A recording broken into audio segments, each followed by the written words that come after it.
Magandang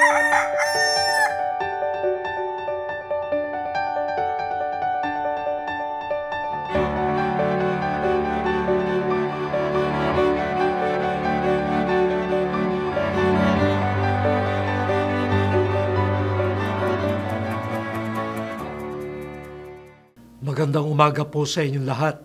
Tayo nang magkape at pandasal. Ito po si Cardinal Chito Tagle ng Manila. Pagnilayan po natin, hindi nagsasawa ang Diyos na tanggapin tayo. Mukhang bahagi ng karanasan ng tao ang magsawa.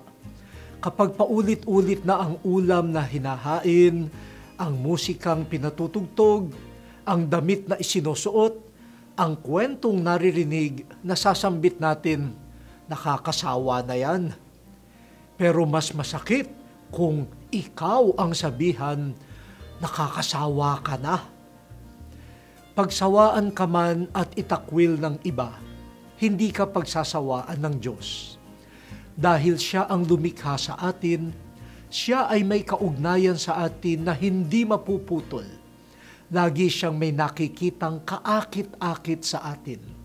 Kahit matigas ang ating puso at ulo, matiyaga siyang tatawag, aakay at tatanggap. Hindi tayo pagsasawaan ng Diyos. Tayo, nagsasawa na ba tayong lumapit sa Kanya? O Diyos, salamat sa walang sawa mong pag-unawa at pagtanggap sa amin. Amen.